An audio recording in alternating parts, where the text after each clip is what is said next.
Visions and Learning the Scripture from my book, The Life of God's Righteous Servant of Isaiah 53. In the first years of my punishment, chastisement, maltreatment, crushing and bruising, by the words and power of God, as his righteous servant described in Isaiah 53, he gave me incredible visions that served as storylines for what we did and what we talked about during that time.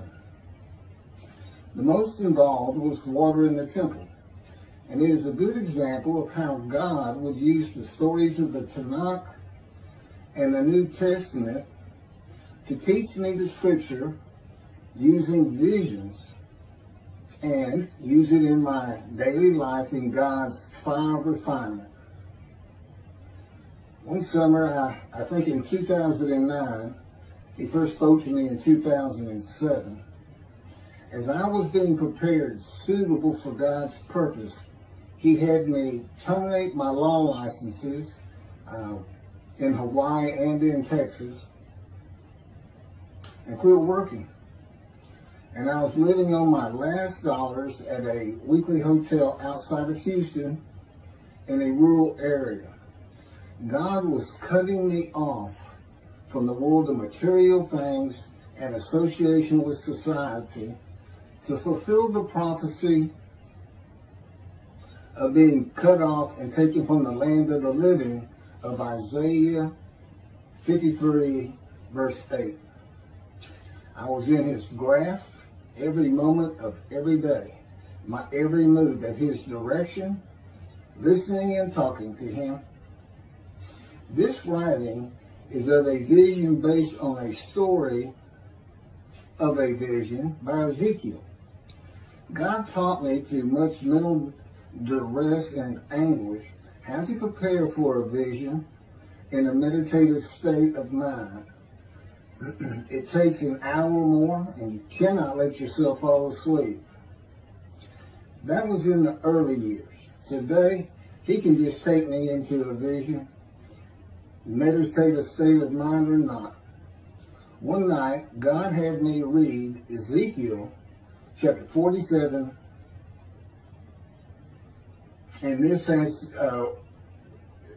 the first verses 1 through 12. He led me back to the entrance of the temple, and I found that water was issuing from below the platform of the temple eastward, since the temple faced east. But the water was running out at the south end of the altar, under the south wall of the temple.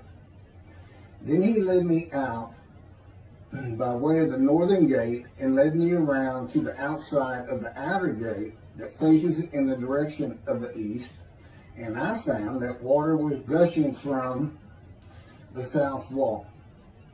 As the man went on eastward with a measuring line in his hand, he measured off 1,000 cubits and led me across the water. The water was ankle deep.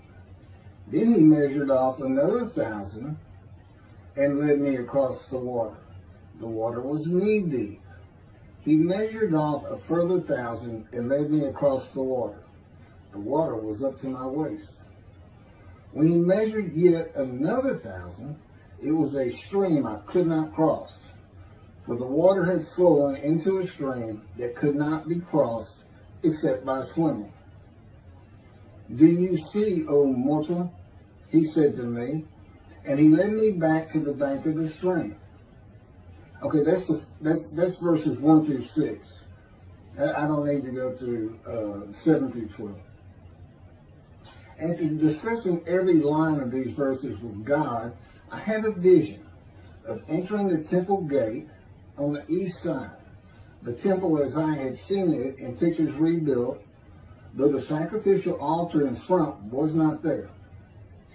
I am looking directly at the entrance in the front, just inside the walls. And from beneath the doors, water is pouring out and flowing down the steps.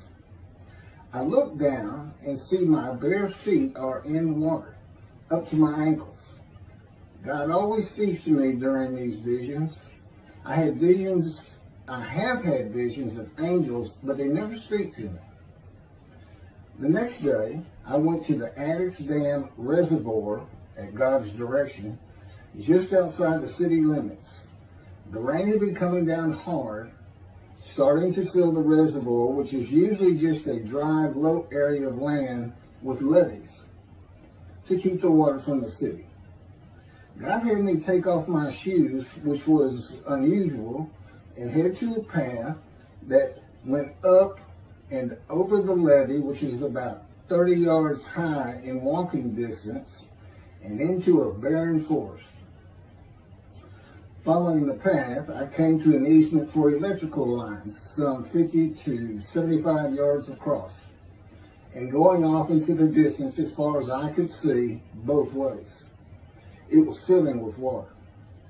As I stepped forward, I looked down and saw my feet immersed in water. Just as in my vision, except that instead of stone, it was grass beneath my feet.